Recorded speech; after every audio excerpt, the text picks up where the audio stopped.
Hi everyone, welcome back to the second lecture for principal component analysis. In this lecture, we will be seeing the maths behind the principal component analysis. In the last lecture, we saw the inclusion, the wish list or the necessity to do the PCA or dimensional reduction. And also specifically for PCA, I told you certain requirements that we would want certain things to do PCA. Now we'll take those certain things and we will start implementing, or we'll start looking at the exact maths behind the principal component analysis.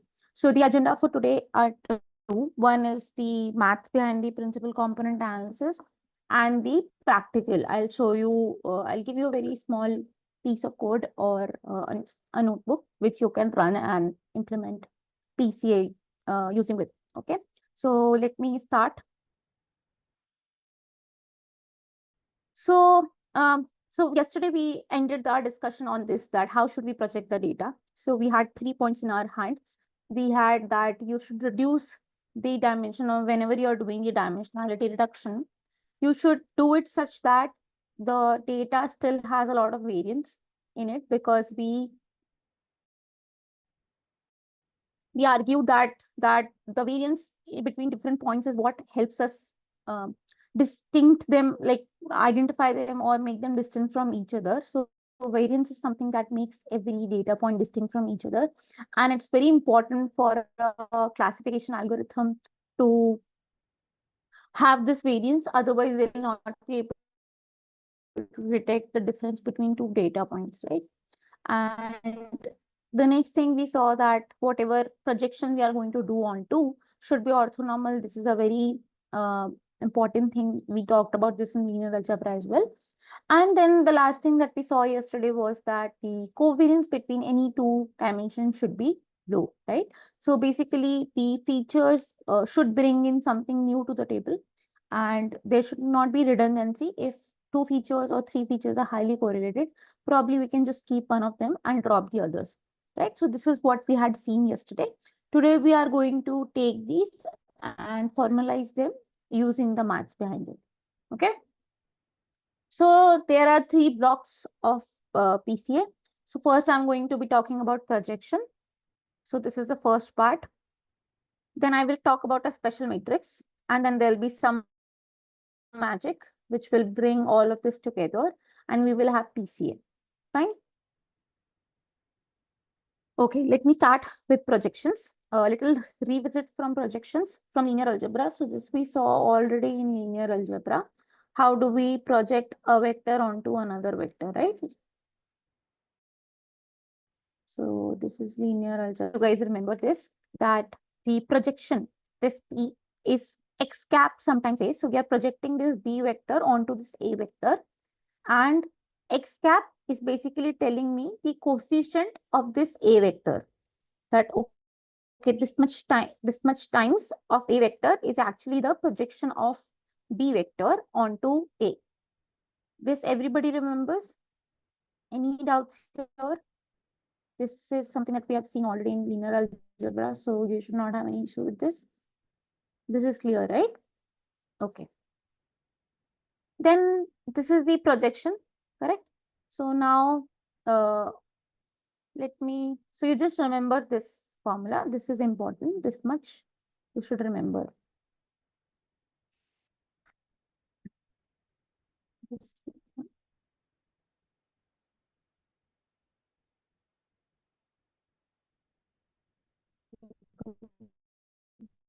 Right properly. Yeah. You now want to project the whole data onto some single dimension. Okay, so this is your data matrix. Let me go over this again. So each of the rows are your data point, right? So we have seen this in the introductory lectures. This is data point 1, this is data point 2, right? And the rows are basically the feature vectors, the information corresponding to every point, and the vertical or the columns are basically the verticals are basically the features, right? So this is feature 1,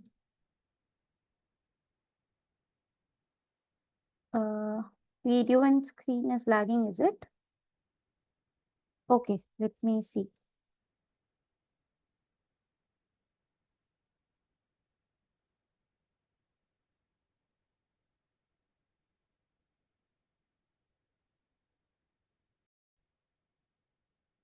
Okay. So, okay. So I was saying that this is feature 1, this is feature 2, right? This is x2, this is x3, this is x4, right? So this is your whole data, right? And you want to project it. Suppose there were just 2 columns, right? There were just 2 features, then you would have plotted this data something like this. And then this V1 is where I want to project this vector on. Fine, eventually. Okay, but let's see how do we do it in the standard basis. So my standard basis is this, right? So this is U1, this is U2. So how do I project, say, X1? How do I project the X1? So I will take the first data point, which is this, right? And I will multiply it with this particular basis vector, right? So this will give me the first coordinate corresponding to this basis vector, right? So this is basically this point, and this is multiplied with the basis vector. Now this point also is multiplied with the basis vector, and it gives me the second coordinate, right? And so on. And if you have n features, you will have n coordinates corresponding to your uh, n basis vectors, correct? Any doubt here?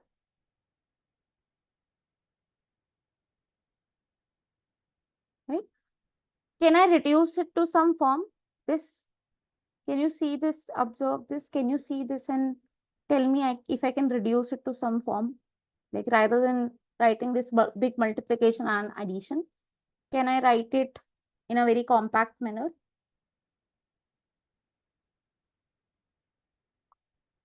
What is that form? Like just do it just for this data point. So you are basically, suppose this V1 was, this is here, right? This matrix is here. U1, U2, U3. Dot product and summation, correct, right? So you can basically, this essentially is a dot product, right?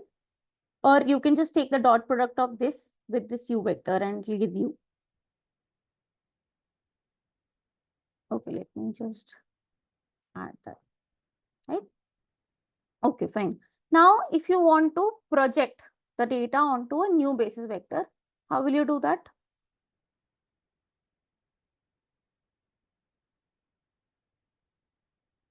You will do the same thing, isn't it? You will try to find the x caps.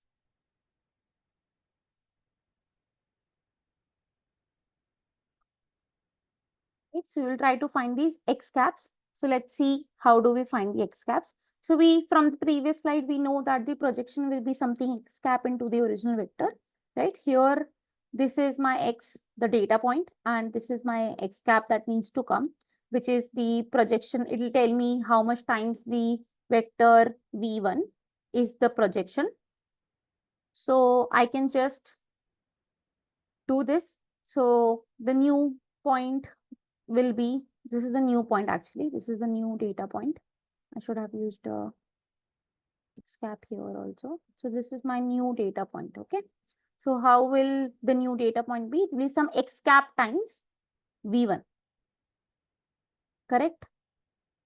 And that x cap, basically this particular coordinate, will be this projection. This comes from projection x1 transpose v1, u1 transpose v1, correct? Others have watched orthogonality and projection lectures from linear algebra. Are you able to follow? Where is this coming from? Please reply.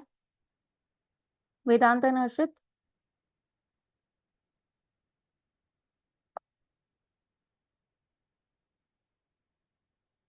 Okay, I think you guys just joined.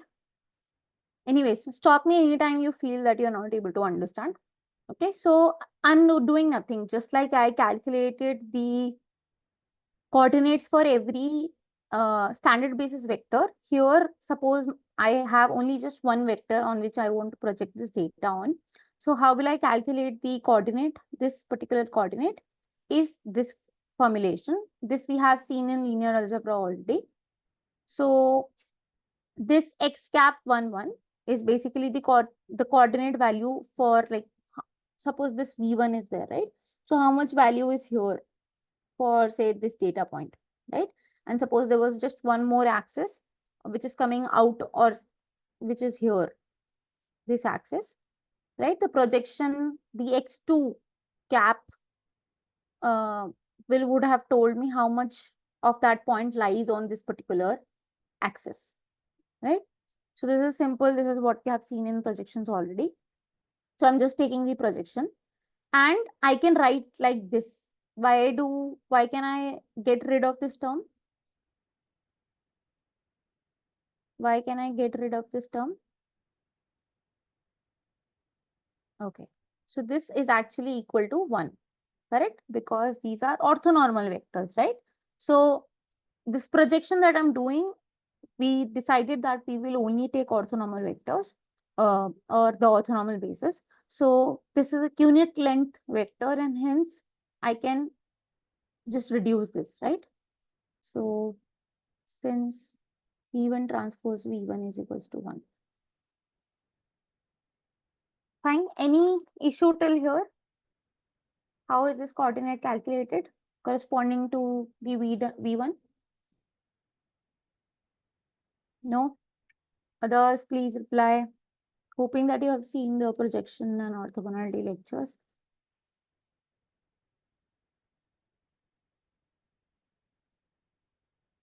We'll come to how V1 is calculated. That is the last part. That's the magic part. Let's just build the foundations on how we are going towards that.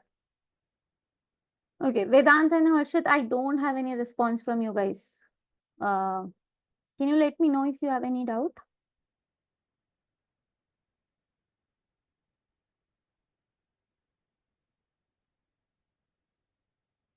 Oh, okay. Okay, fine. Okay. So, okay, you have to watch projections for this and then it will become very clear. Anyway, I'll move on. So, suppose now I will project on this whole V to Vn vectors. Okay, so there are n vectors that I'm projecting on. So, can you tell me why there are Vn vectors and not m vectors? It's a very simple thing. I think you guys must be knowing it already. Why n vectors?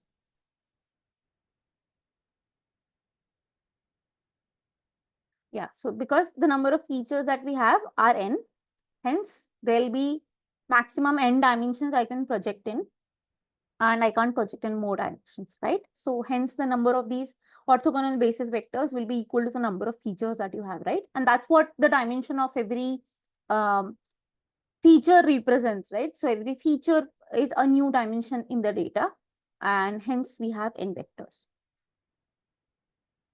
So number of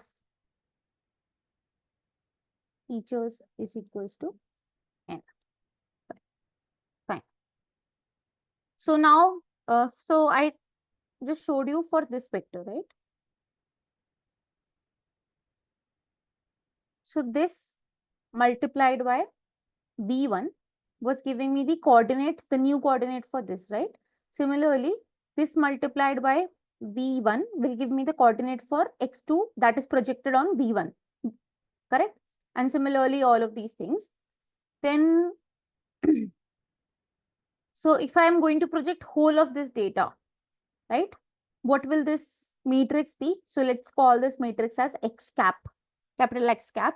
This whole matrix was x. Now I'm calling this whole matrix, which is giving me the coordinates after the projection. What will this be? Can you write it in terms of x and v? I want in terms of x and v. What will this matrix be? So let's assume there is a matrix here, right? P11, P12, blah.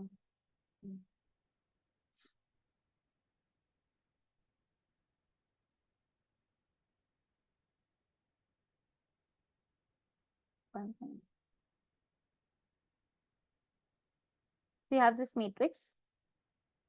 So how will you compute this? Okay. Others, how will you? So I want, so this particular one coordinate is coming as, so this multiplied by this, right, is my first coordinate. Then this multiplied by this will be my second coordinate. This multiplied with third vector will be my third coordinate, correct? Okay. I can see why you guys can make a mistake. It looks like it's a transpose, but it's not. Okay. So let's see this. So this is x1 transpose into V, right? It's x1 transpose into V. Oh, actually, I was pointing in different directions. This should have been this multiplied.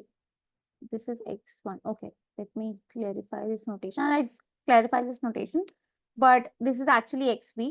So what is happening is this particular thing is being multiplied with the vector here. This is the v1 vector, okay? So this is a normal multiplication. There is no transpose. A lot of students can make a mistake here. They can say that this is x transpose v. It is not, okay? And what is x1 here? x1 here is the feature. I think I didn't clarify this here. Yeah, this is actually a feature. This is actually this. Okay, what have I done here? X1 transpose B. This is correct only. Okay, this is just dot product of this one. Okay. So now it's clear that why this is xv and not x transpose v. A lot of students can make a mistake here. Okay, so that's fine.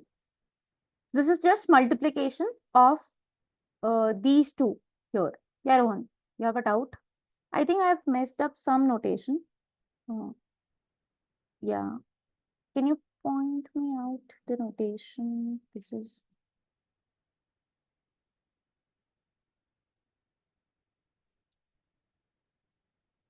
Ma'am वो मतलब या okay. So this I will correct. Fine. yes ma'am, Yeah. So these I've corrected. But everybody clear on why this is an XV? So this is just multiplication of two matrices, nothing else, right? So when you're projecting the data onto an orthonormal basis, you're just multiplying the data matrix. So this is your data matrix, if I was not clear already. So this is what you had as data. So this is your data matrix, and you just multiply it with a new orthonormal basis vector matrix. Okay, how are we achieving that basis vector matrix is I have not told you. I'm just building a base for that. Okay, so we know that we eventually want to project this data onto some alternate basis, and that orthonormal basis is V. We will find it what is that V, but how do we do the projection is this. Fine.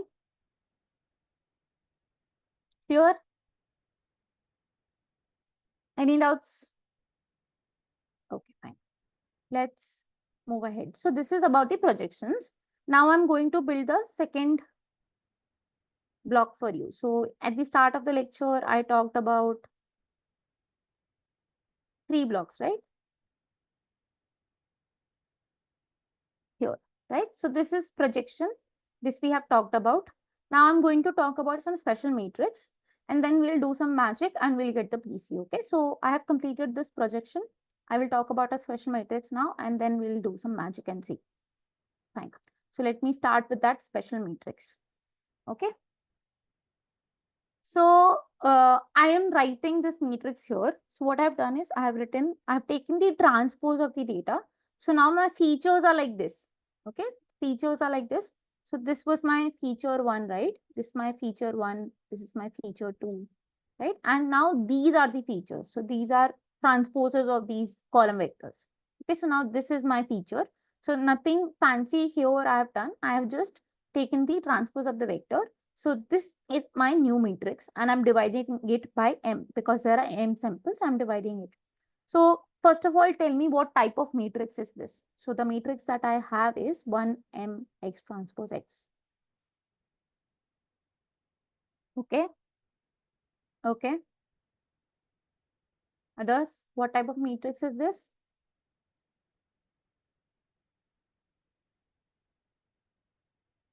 Vedant, what is this matrix? Symmetric matrix, right?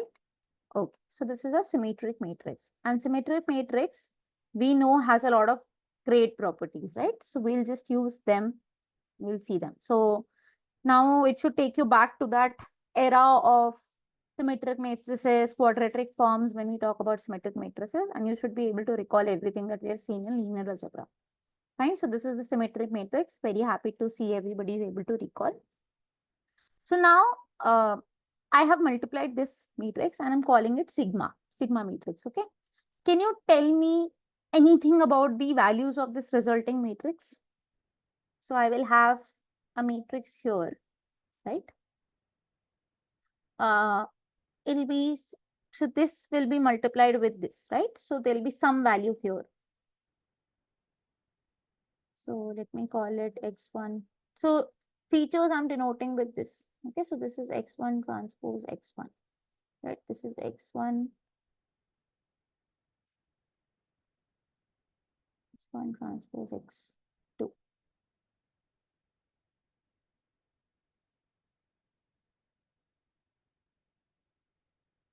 Okay, now let me make this easier for you guys. Think of two cases. Okay, if you're not Rowan, you're right. So if you're not able to see this, let's break this down into two cases. Okay, so let's talk about the diagonal entries first. So what will be the diagonal entries of this new matrix?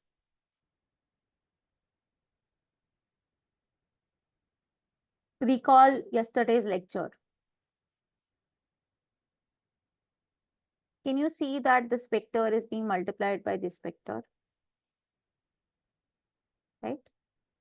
So feature is being multiplied by this feature. So what is this value? We had seen this yesterday. Okay, Rohan, right? Others, think about it.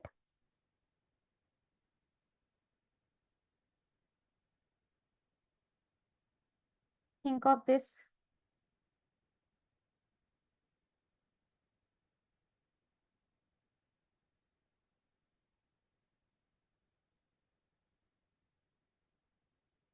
What was this?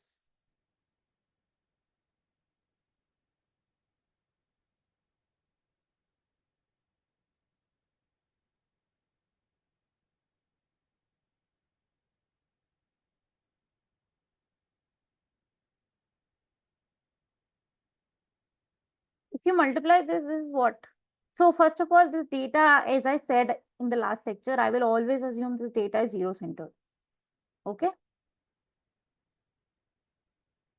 This is zero-centered. So then what is this value?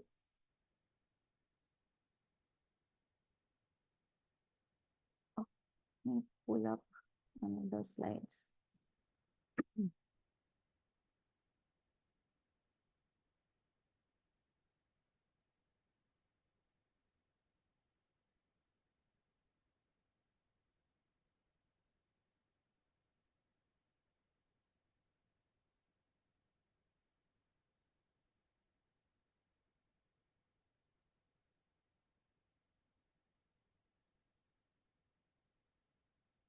Can you see this?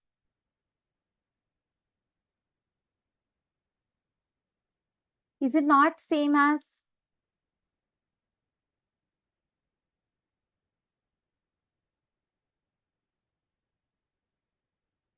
So this is it not same as x1 transpose dot x1 transpose? Sorry, x1 divided by m. Is it not same as this? This is variance, right? Okay.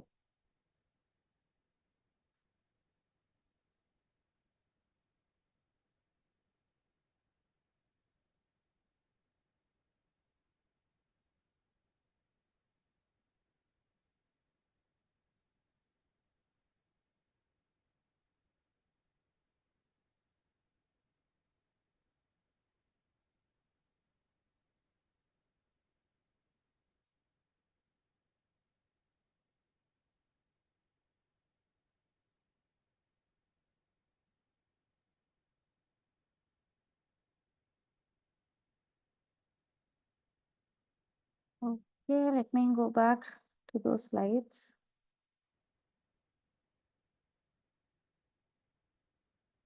Okay, now you guys have understood what is this. So whenever I is equals to j, this will be equal to the variance of the feature, variance of ith feature.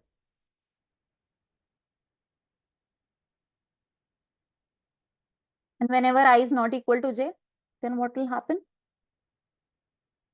So your diagonal terms will all be variances for this new matrix, correct? What will be the case for I not equal to j?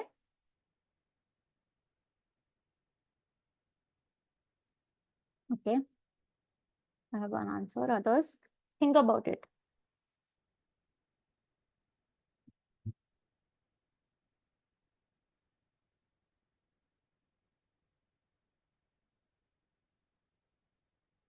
Okay, another answer. Will it not be equal to covariance of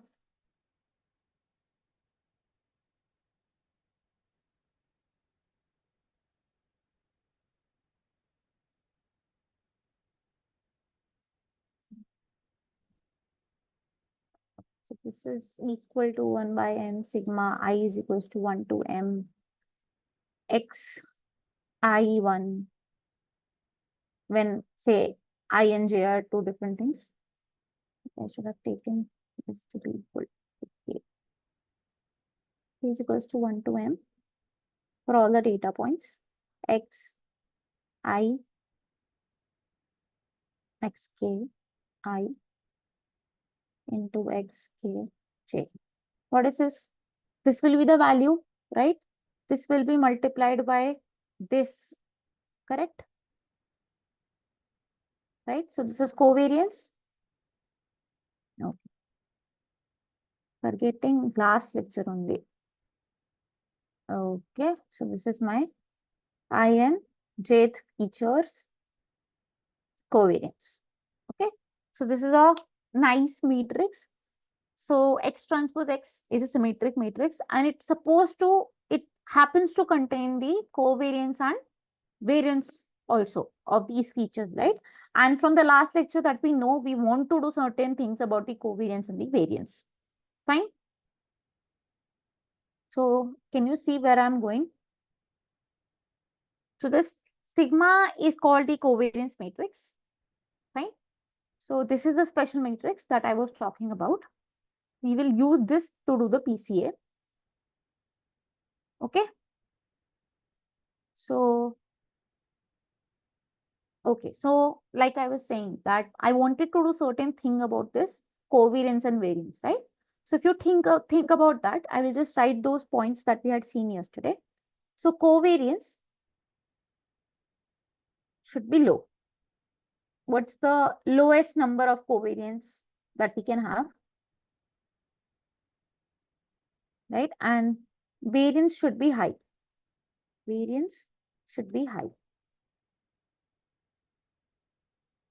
Okay, these are the 2 points that we saw yesterday in the lecture that whenever we are projecting the data onto some new orthogonal basis, it should be such that the covariance between two feature vectors after the projection should be low and the variance between or the variance in a feature vector should be very high.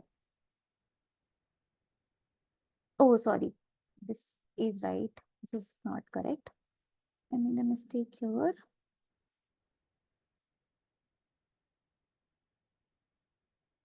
This is not is equal to. Yeah, thanks Varshita for correcting this. So this is the correct case. Okay, so the covariance is I not equal to j and variance is whenever the feature vector is same. Thanks Varshita for this correction. Fine. So these are the two requirements that we had, right? So can you now think how this matrix should look like, this sigma matrix, right? So I am giving you this matrix. What do you think this should look like? So what is the minimum covariance that you can have? 0, right? So wherever I is not equal to j, I should have 0, right? 0, 0, right? And wherever I is equal to j, I should have some high value, right? So this, I will just write these separately. So there will be some values here. This is what we desire now, right? So there'll be some values here. The rest values, we want them to be 0, right? This is our requirement. This is what we want to achieve. We will see how to achieve this. But can you see that this is a diagonal matrix?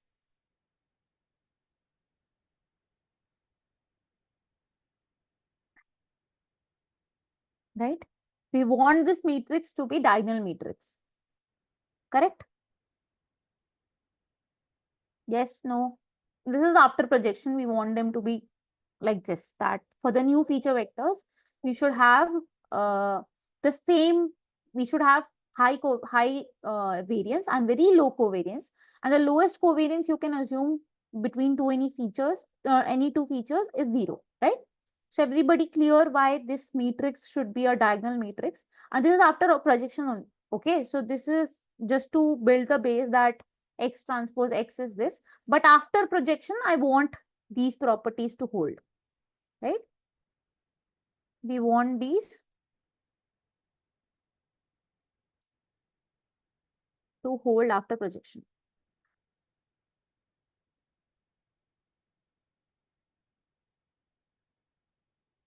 Right? This is just to build the base that what is this matrix is actually looking like. Clear? Yes, no? Any doubt? So the sigma matrix after projection should look like a covariance matrix, and sorry, not the covariance matrix, it should look like a diagonal matrix, right? So covariances should be 0 and variance should be higher. So Rohan is asking that covariance is equal to 0 is ideal case, no? Will it be actually diagonal matrix? It will actually be diagonal matrix. Okay, and we'll see that how. Fine. Okay.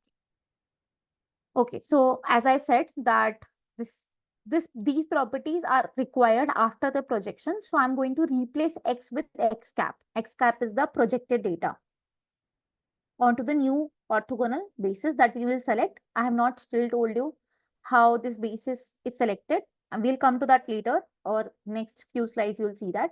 But this is the projected data. Okay. So I'm just going to replace in this matrix. Okay, there is a slight notation error. No, this is correct. So I'm just going to replace. So this was my covariance matrix. Sigma is equals to X transpose X, which is a symmetric matrix also. A very good thing for me because I know what to do with symmetric matrices. So I'm just going to replace this projected matrix into this particular formula, and this is what I will get. Let me just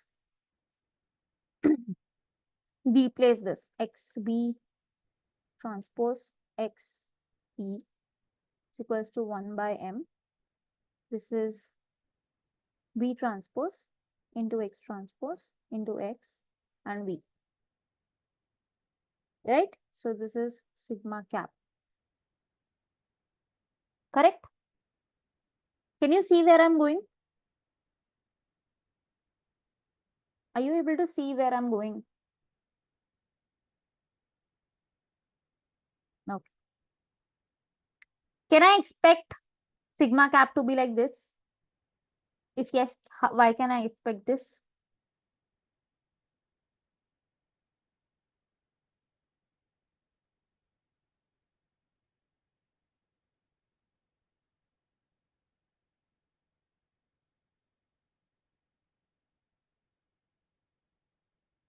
Okay. Others?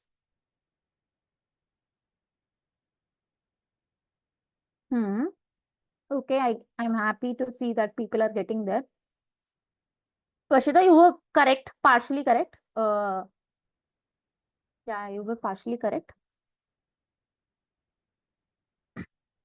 Okay. So I think people have understood where I'm going. So basically, this matrix, right, X transpose X is always diagonalizable because it's a symmetric matrix. And this V and V transpose and these are nothing but the matrices that we get after the diagonalization of this X transpose X. Fine.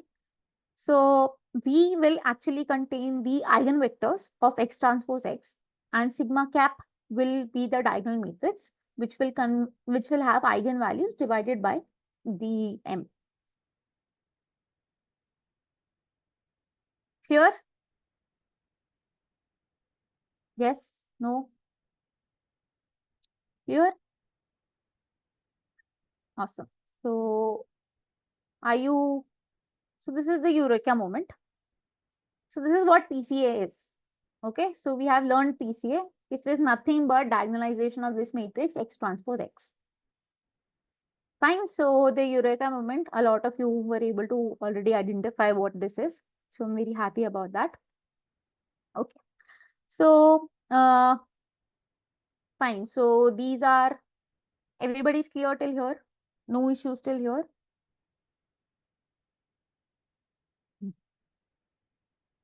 No issues till here? I still have to talk about the variance though, because I have not told you how will you maximize the variance, right? So this matrix ensures that the covariances are 0, but we don't know how we will maximize the variance, okay? So turns out that, so let's see what is the variance and what can we do about the variance. So our goal is to maximize the variance, right? Goal is to maximize the variance.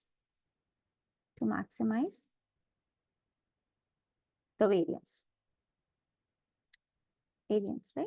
Let me take that X cap matrix again and see it, right? So what is the ith column of X cap? Okay, I'm talking about this particular column. Fine. So X cap I, it means the ith column of X cap is nothing but X multiplied by the basis vector Vi. Yes, no?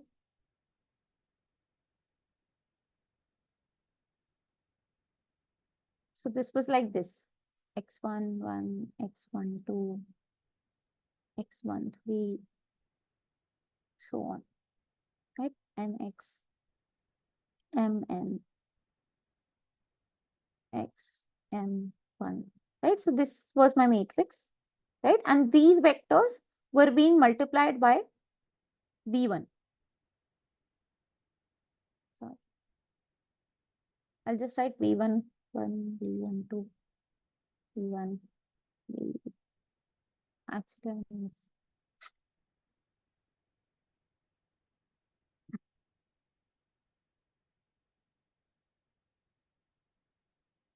right? So my first value, if you see this into this, right? So transpose of X1 multiplied by this, then this, then this, then this. So this is just a matrix multiplication. I'm just multiplying X. I'm projecting the whole data onto this V1 vector. There are M data points, no? This is just one single vector.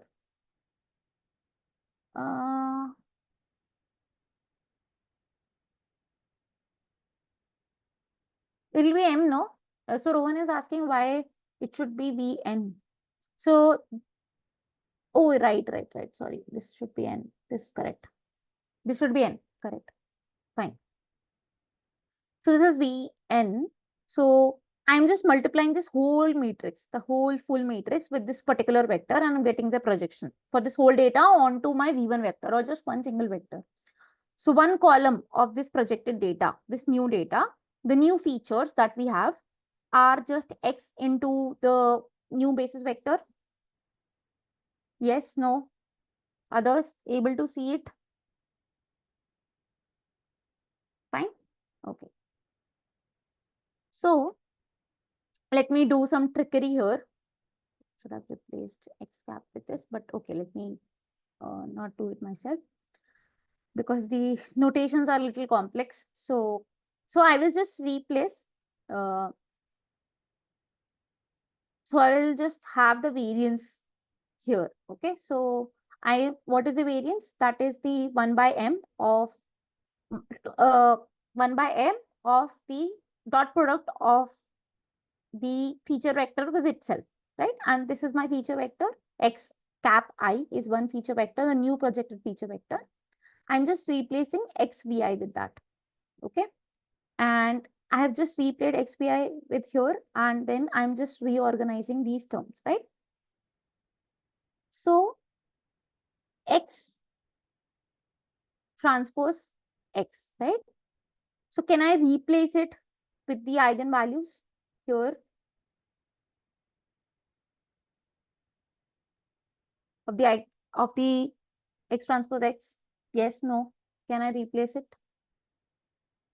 Because these eigenvalues, because these vectors, right? These vectors are the orthogonal vectors of X transpose X. Correct? These VIs are nothing but the orthonormal vectors of of diagonalization of X transpose X, and hence this can be replaced with the eigenvalue of this, because the rest other things will become 0. Can I do that? Yes, no, right. Others, Vedant, are you sure that I can replace it with the lambdas I? Okay, fine. So the variance is coming to be some form of this lambda, which is the corresponding eigenvalue of this new projected new vector, the orthogonal basis vector, right? So if I have to maximize my variance, what I can do is I can just take the eigenvalues which are maximum in the value, or maximum in this, in the absolute sense, they have more value. Make sense?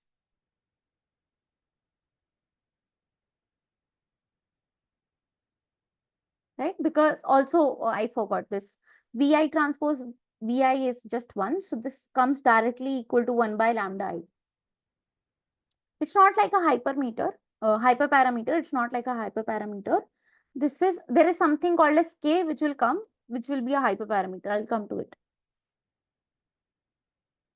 So the variance is directly related to the eigenvalue, the corresponding eigenvalue of this vector. So if you want to maximize the variance, we would basically be picking the maximum eigenvalues and just keeping them, right? So I have n features. Okay, right now I had been doing everything in n features and I was projecting onto n dimensions again, right? But eventually we just want to project it to some k, right? Some k dimension. We want to project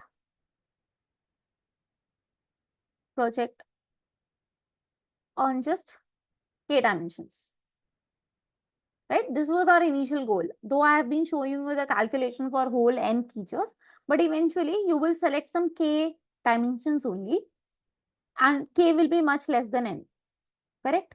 And that's what dimensional reduction is, right? You're just projecting onto k dimensions and not the full n dimension.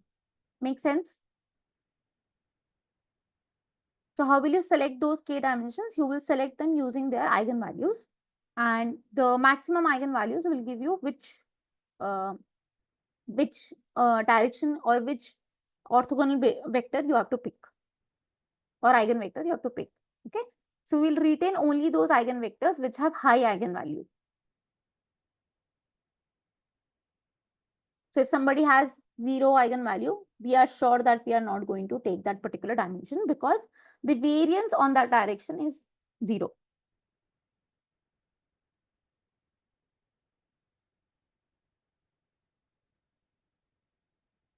Any doubts here?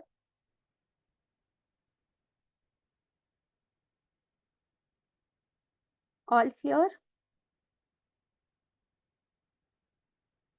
Fine. Yeah. So it's a very, so this is just linear algebra. Okay, maybe a little things about variance and covariance from probability, but the whole concept is linear algebra. Very good application, as Rohan said, for eigenvalues and eigenvectors and EVD. Okay.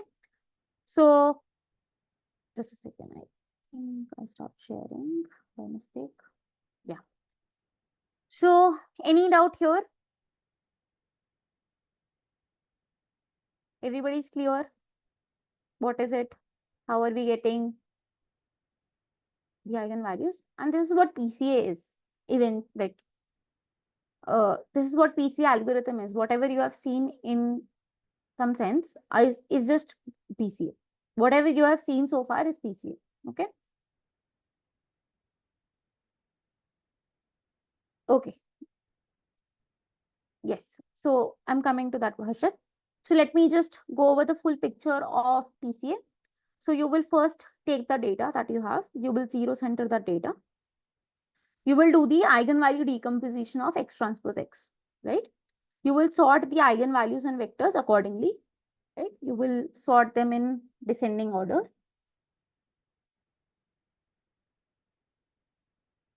So highest eigenvalue will come the first and then the lower ones.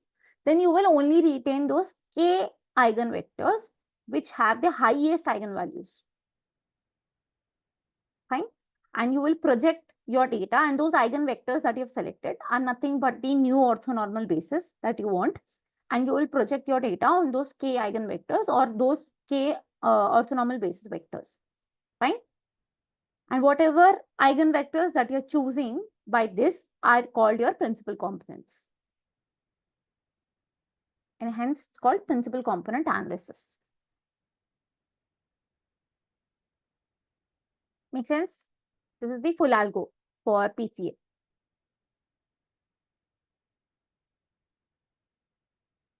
Fine? Okay. So this was nothing. If you know linear algebra, this is very basic, right? As I told you that if you know linear algebra concept, this will be nothing for you. Fine. So finally, I will just bind these together. So PCA is essentially made of 3 blocks. You have projection, you have a covariance matrix, and then you finally do the eigenvalue decomposition or diagonalization as you call it. But this is essentially the eigenvalue decomposition of the X transpose X, which happens to be a symmetric matrix. So we know that it will always be diagonalizable by spectral theorem. Fine. So this is essentially PCA. Okay. Now there is another version of SPD. Sorry, another version of PCA which uses SPD. So there's a slight difference. So rather than computing the covariance matrix of X transpose X, you actually do the SPD of the X matrix, the data matrix directly. Obviously, you have to zero center it first. You will sort the singular values and you will use the right singular vectors accordingly. You will retain only the right singular vectors with the highest singular values, and you will project the data onto those k singular vectors. Okay. The chosen right singular vectors are called the principal components. So this is another version of PCA which uses SPD. And this version of PCA is preferred over the EVD one because of certain reasons. So the reasons being SPD is more numerically stable for higher dimensional data. When I say numerically stable, it means that the rounding of errors are less in SVD, because in EVD what happens is when you do X transpose X, right? You do X transpose X, right? Then some of the eigenvalues which are very small, they can become like the error can get associated because of squaring of those eigenvalues. Or you know that X transpose X the singular values and eigenvalues are related in the sense that the eigenvalues are squares of singular values in some sense, right? So whenever we do those squaring, then a slight error can get introduced, and hence we'll say that this is numerically more stable, the SPD version. It is actually faster because you just have to if you have, the number of features is more than the number of samples, and this is something that you should ponder about. It's a very simple thing, something to do with the dimension of the data, that if your matrix has more number of features, then this is faster. Also, there is a memory. It's also faster because you don't have to compute this covariance matrix first.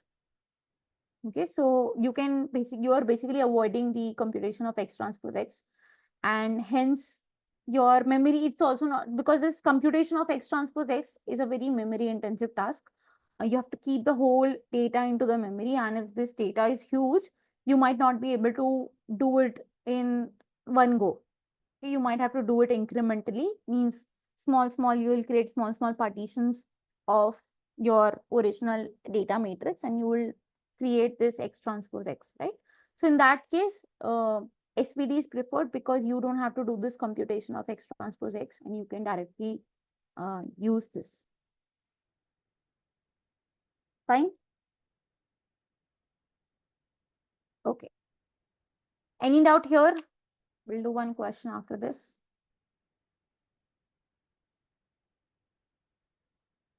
Yeah. Doubt. What is the doubt? Yes, ma'am, in EVD, the logic is like we are building it up from the scratch, like why we took the covariance matrix and all those things. You wanted the variance to be higher, and so Yes. that's how we proceeded. But when you're talking about SVD, so are you taking just an analogy that we used earlier EVD? So is singular values are better in those sense? That's why we'll use SVD, because when you're finding SVD, you're just talking about X and not the Yes. covariance matrix. Correct. So what is the logic that is telling you, okay, if you do that, that will also be aligned to our goal? That actually aligns somewhat. Obviously, the theory is slightly different. I should give you I'll give you the readout for that. But it actually comes down to the same thing. Okay, I'll give you a readout, which you can Okay, see, okay, which ma'am. you can refer. It actually comes down to the same thing. Okay, Okay, something that you should also think about, that why I am just replacing EVD with SVD. okay, ma'am, sure. Okay, we'll discuss it in the next class, though. Okay, ma'am. Fine. See, actually, I will suggest you guys do a EVD and SVD or a PC of a very small data so that you are able to understand it better. And it's a very good question that in your EVD version, I could motivate you with, covariance, variance matrices. And I told you that, okay, SVD, so the covariance is coming out to be this because this is X transpose X. How is it translating in X? Something that you should ponder about. We'll discuss in the next class. Fine. Okay. Fine. If no doubt is there, I will go ahead with the question. So I'm giving you this MSQ. So which of the following are true about principal component analysis? You have to tell me what options are correct. Okay, the first option is principal components are eigenvectors of the centered data matrix. The principal components are the right singular vectors of the centered data matrix. The principal components are the eigenvectors of the sample covariance matrix. And the principal components are the right singular vectors of the sample covariance matrix. So which all options are correct? Think about it. Read the question properly. All the options.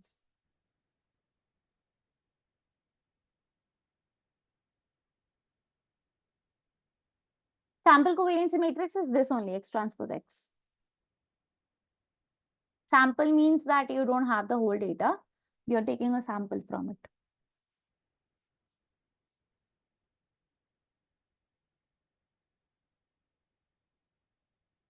Others, think about it.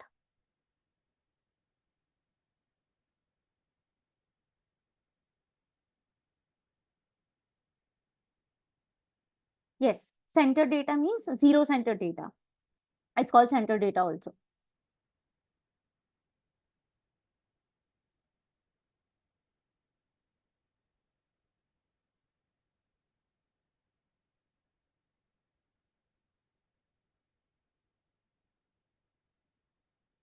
Okay, Harshit, are you able to follow?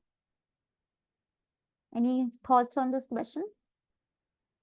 So you all are incorrect. Rohan, you should. Okay, fine. So Rohan, why is this true? A, okay, you said A is not true. So let me start analyzing them one by one. So the principal components are eigenvectors of the centered matrix. So this is incorrect, right? Because this is not the eigenvector of the centered matrix. It's the eigenvalue. It's the eigenvectors of the X transpose X, which is the covariance matrix, right? So this option is incorrect. Then the principal components are the right singular vectors of the centered data matrix, which is fine because on right centered or on the centered data, we can write like directly do the SVD, right? So this is correct. The principal components are the eigenvectors of sample covariance matrix. This is also correct because we see that in when we create a covariance matrix, we are just doing the we are just taking the eigenvectors. We are just doing the EVD. Okay, now this you should have been able to mark, but this is also correct because when we do SVD of the covariance matrix, it will actually be equal to the EVD. Okay, because it is symmetric matrix, SVD will be equal to EVD for this particular matrix, right? So all of these three are correct, and this A was the only one which was incorrect. Fine, so these three are correct, and A is incorrect. Fine. Okay. Now, Harshit or somebody asked me about something called as hyperparameter, right? So hyperparameter uh, is a part of model building, and this parameter, right, you actually try to change different values of this parameter. You do multiple iterations with this parameter, and you basically try to find the best possible value of this parameter for your data or whatever problem that you have in hand. Okay, so hyperparameter is sometimes associated with the type of model you're choosing, mostly associated with the type of model you're choosing, the data that you have, and its property of that, right? So the K, the number of eigenvectors that you project on, is a hyperparameter in PCA, okay? So there is no fixed way that you will know that, okay, K is equals to this will work for all the data. This is something that you will have to try. You will have to do multiple iterations of. And once you do multiple iterations of this, you will find that, okay, a certain K is suiting my data. So let me go ahead with this particular K. Okay, so those parameters that you do multiple iterations on are called hyperparameters. Fine. So K is a hyperparameter, the number of eigenvectors on which you project on, or the number of dimensions that you want to project on, is a hyperparameter here. And you can choose any number randomly. Suppose you have 100 dimensions originally in the data. You can choose that, okay, I will only take 50 dimensions that I will project on, or 60 dimensions that I will project on. Or you can take a case such that you can decide some factor t. Say, I will say t will be between 0 to 1, and let me take it to be 0.5, right? So you can choose that the variance or the eigenvalue, which is greater than half the, or whenever this ratio comes greater than half, I will take those eigenvectors. Okay, so this is a heuristic. This is a heuristic value. This is something that you can, this is a heuristic. You can come up with a different heuristic also, and no one value will fit for all kind of models or all kind of data. So you will have to experiment with this data, with this particular parameter. Okay, so I can't give you one single value, and it will depend on certain things. I'm coming to another metric that you can use to determine this K. We'll come to that. Okay, clear to here? People know now what is hyperparameter. Any issue with hyperparameter? I think it's a new term that I have not defined earlier. Hyperpara. Okay, I've written. This is hyperparameter. Hyperparameter.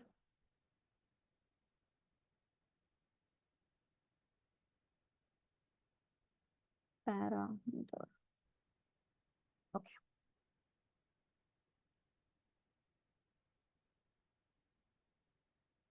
Okay. Now let me come to the explained variance ratio, also called variance ratio in short. So you can use this explained variance ratio to decide what number of principal components you want to take. Okay. And this basically indicates that how much variance is being preserved by every principal component. And it's nothing but the uh, the eigenvalue corresponding to a particular principal component divided by the total sum of the eigenvalues. Okay, and this, if you do for all the principal components, it will sum up to 1. Fine. So let me define it in detail, or let me go over the explained variance ratio. So suppose that you have 18 eigenvectors or 18 principal components in your data. Your original data was like 18 dimension, and then you get some 18 principal components. Okay, so you will start plotting this explained variance ratio. It will basically tell you that how much each principal component has the variance, like how much variance is there in every component, every principal component. So this one will be the PC1, the principal component 1. It's telling you that, okay, this is contributing some 33% of variance. Okay. So this is just telling you that how much variance is given by this particular component, which is the first principal component. This is the variance corresponding to the second principal component. This is the variance corresponding to the third principal component, right? And this is the cumulative. Suppose I arrange all the principal components like this, then I can take a cut, say over here, probably, right? So, so this is the cumulative variance that you have in your whole data. This adds up to 1.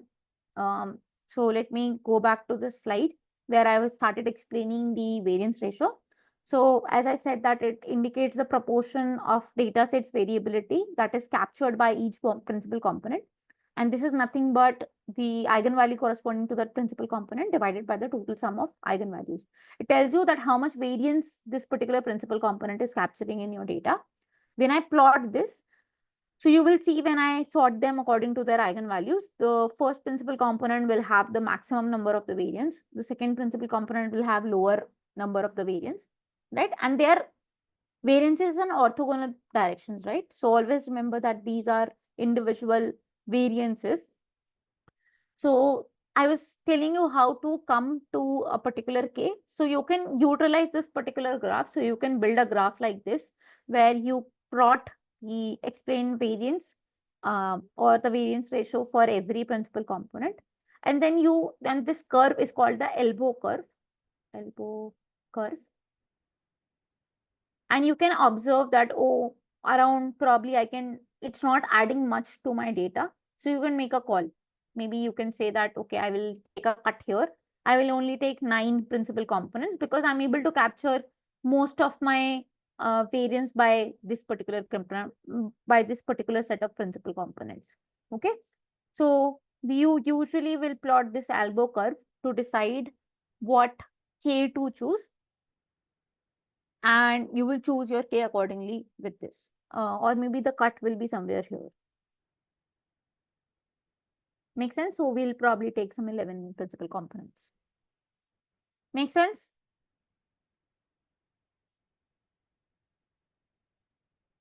Harshit, you were asking me about the explained variance ratio. It's clear?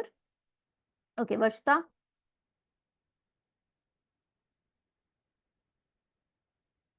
Okay, fine. So this is your DPP, daily practice problem. So I'll just give you the problem that consider the following design matrix. So there is some data matrix that you have, which represents 4 data points. There are 2 features.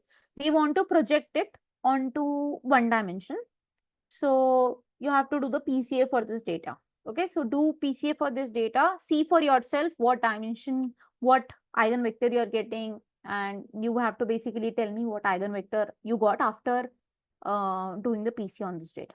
Okay, so this is simple. Fine. So this is your DPP problem. Okay. Okay, so a question that I was expecting and nobody asked me was that why don't we use the left singular vectors? So I told you that we use right singular vectors while doing the SVD.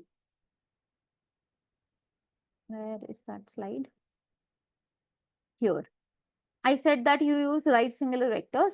Nobody asked me why we don't use the left singular vectors. If you can explain that to me, it will be good. But something that you should ponder about, that why don't we use the left singular vectors for PCA? Fine. And we'll look into the SVD version again in the next lecture, and I'll answer this question also. Fine. So this is what I had. I will now show you guys the principal component analysis practical.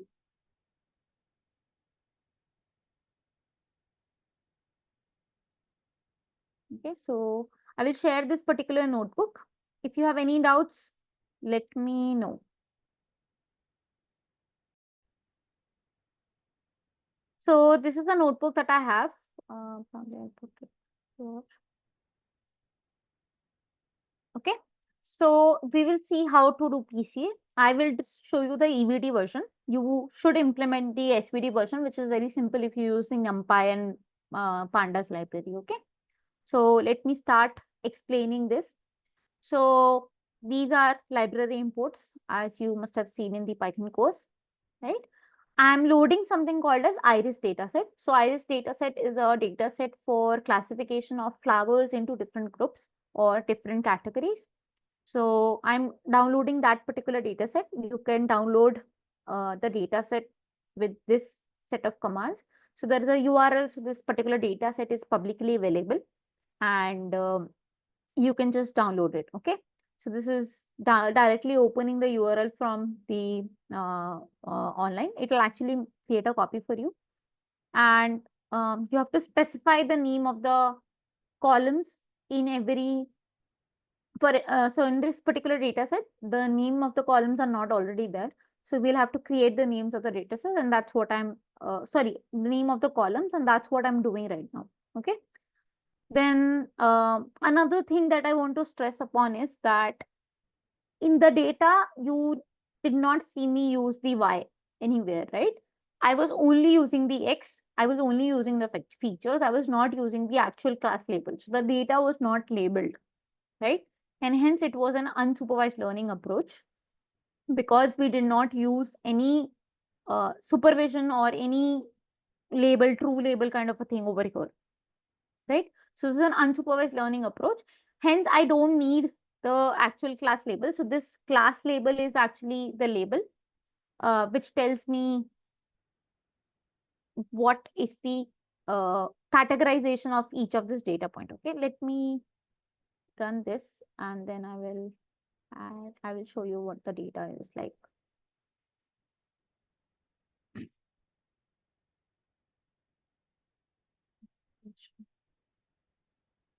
Okay, so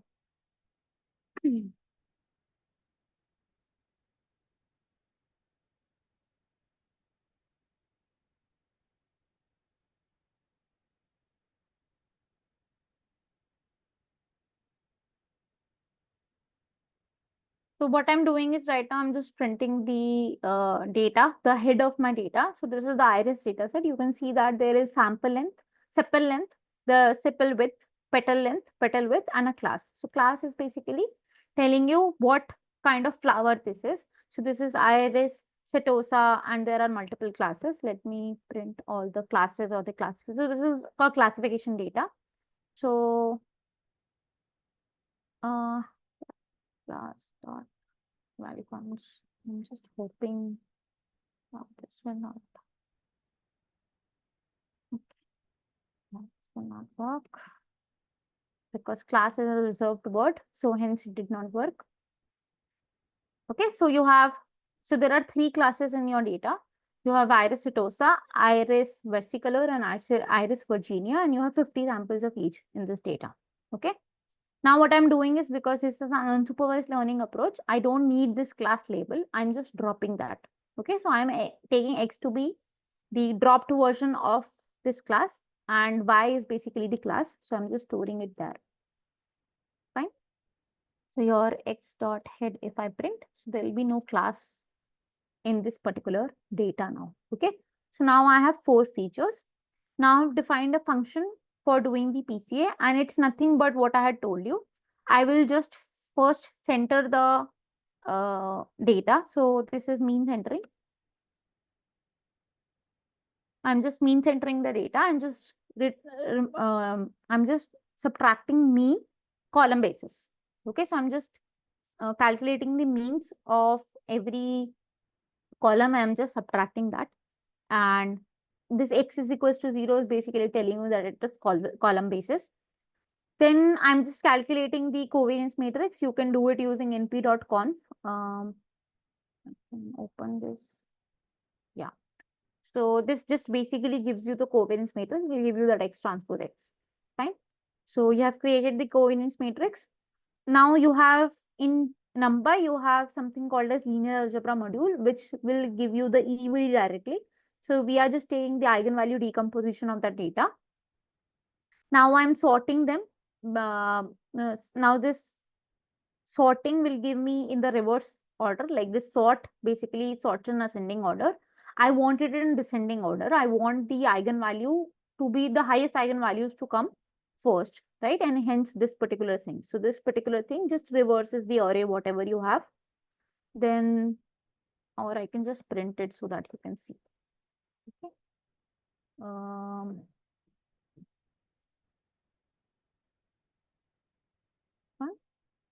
I'll print here, and this is print ID. So it's just giving me index. Okay, so this arc sort basically sorts the arguments and will return you the sorted indexes, and it will not return you the actual values. So you will see things like 0, 1, 2, 3 in some order. Fine. So this is sorted index, and this is reversed sorted indexes. I am printing the eigenvalues. So what I've done is I have rearranged the eigenvalues based on these indexes. So let me print the eigenvalues here also. Print eigenvalues so that you can see.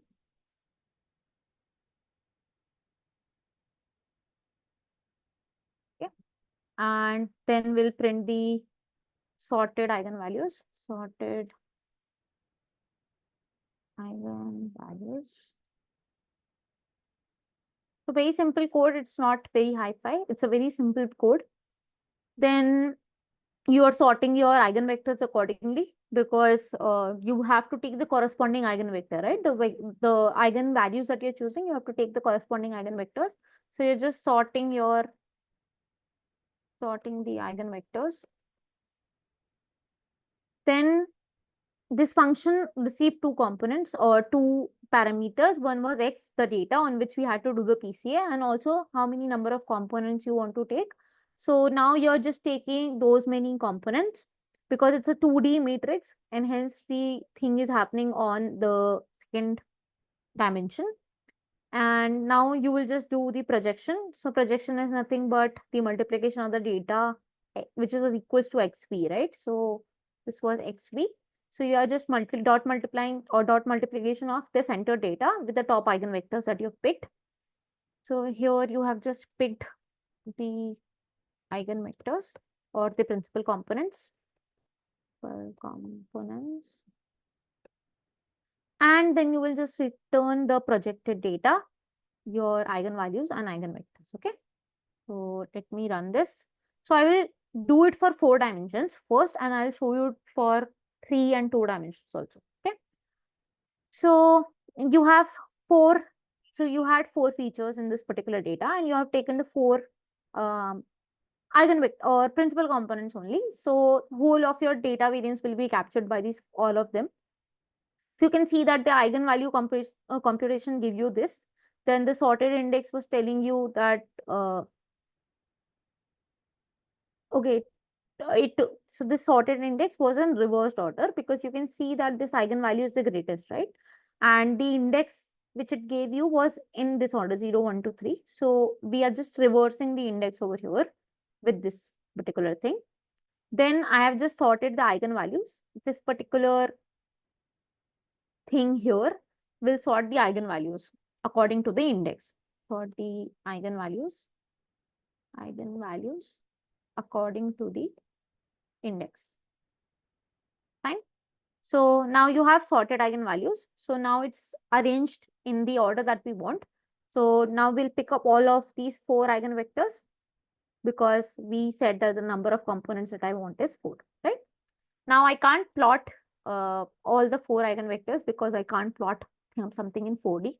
But I will show you the explained variance ratio calculation, which is nothing but you take the total variance, which is equal to the sum of all the eigenvalues, and you calculate the explained variance ratio for every eigenvalue or every principal component, right? So, so you can see that the first principal component has 92% of the variance of the total data. Then your second principal component has 5% of the variance of the total data, and your third principal component has around 1.7% of the data, and the PC4 has a very less amount of variance in the data. So this probably we can drop, right? So these kind of decisions we can make after we see the explained variance ratio. Fine. Now, this is the new data frame that I'm creating, but I'll not be able to show you. Now let me do the principal component analysis for just 3 principal components, and I will be able to show you the plots also. Fine. So I'm just taking these 3 and the total variance that I'll be able to capture using these 3 principal components will be sum of this. Let me print it here. Total variance captured is nothing but sum of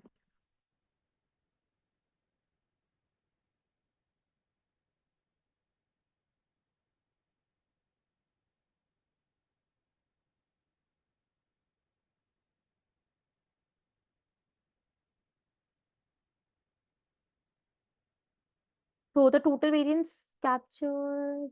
What did I do? Oh, sorry, I should have done this. Okay, so you're capturing around 99% of the total variance, which is good enough for us. So using 3 components, you are able to capture 99% of the data variance. Fine. Now I'm just creating this new data set so that I can plot it. So this is just the projected data, and I'm just renaming the columns to be PC1, PC2, PC3, which is like principal component 1, principal component 2, principal component 3, and the class. Okay, and then I will just plot. So I have 2 plotting functions to plot it in 2D or 3D. So I will just plot it in, this is not a very good code. So I have taken 3 components, right? So I will plot it in 3D, and suppose my number of components are different. Print, not a print. Okay, so those 2 functions are very standard. You should go and see how do you do the plotting. Now this is in 3D. Okay, so every class is differently colored. So this Iris setosa is colored blue. The Iris versicolor is orange, and this Iris virginia is green. Okay, so can you see 3 different classes? They sort of have some segregation. So the segregation between this Iris versicolor and Iris virginia is not very clear. We will see how it looks like in 2D also. See the axes. So these are the first principal component axis. This is the second principal component axis, and this is the third principal component axis. Okay. Now let me do it for 2 principal components. Let me see how much of the variance of the data I am able to retain. So the total variance that I'm able to retain is 97%, which is also good. It's approximately 98. So I can go away with 2 dimensions also. it looks fine to me. 97% variance capture is actually good. Okay, so it might make sense to bring this data to 2D and then use your classification algorithms on top of it. So now let's see, you will have only two principal components, PC1 and PC2. And let me just plot this data now in 2D. Okay. So you can see that it's very similar to what we had in 3D, right? So this class was very separated. The separation between Virginia and versicolor was not that evident in 3D. Also, it's not there, but you can see that, okay, there is some boundary over here which is separating them out. Fine. So if I have to make a boundary here, it will be something like this. But you can see that the structure of the data is quite intact compared to when we had the 3D data. If you were not able to observe that, please explore this. Please experiment with this data and see whether you are getting that same structure of the data or not. It will be, because 97% of the variance is retained, the structure will more likely be similar to the 3D as well. So that's how you can bring down the dimensions of your data and can still keep the different properties of the data intact. Fine. And this is something I will cover in the next class, that how do we use PCA for feature importance. But that's all I wanted to cover today with regards to the practical of this PCA. Fine. Let me come back to this. Any doubt here?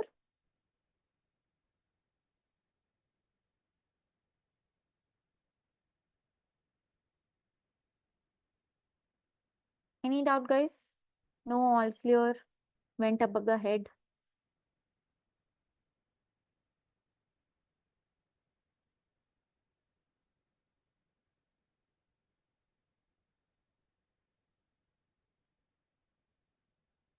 Went inside the head. Okay, that's how it should be. Harshit here. Okay, there was one doubt. When we have seen in last KTA, we are getting from engineering. Okay, I'll take this. Okay, fine. Let me complete the lecture. I'll take your doubt after, Harshit. So that's what we have covered today. We first saw two versions of PCA. We also saw how to determine the number of principal component diagonalizes via explained variance ratio. So this used explained variance ratio. And also we saw the practical application of the PCA, right? So that's all I wanted to cover today. Okay, so the reason why we don't use left-hand singular values are in the notes itself. But first think about it, why don't we use left singular vectors, and then you can look at the handout or the slides. Fine. So that's all I wanted to cover today. I'll see you tomorrow. If any doubts are there, let me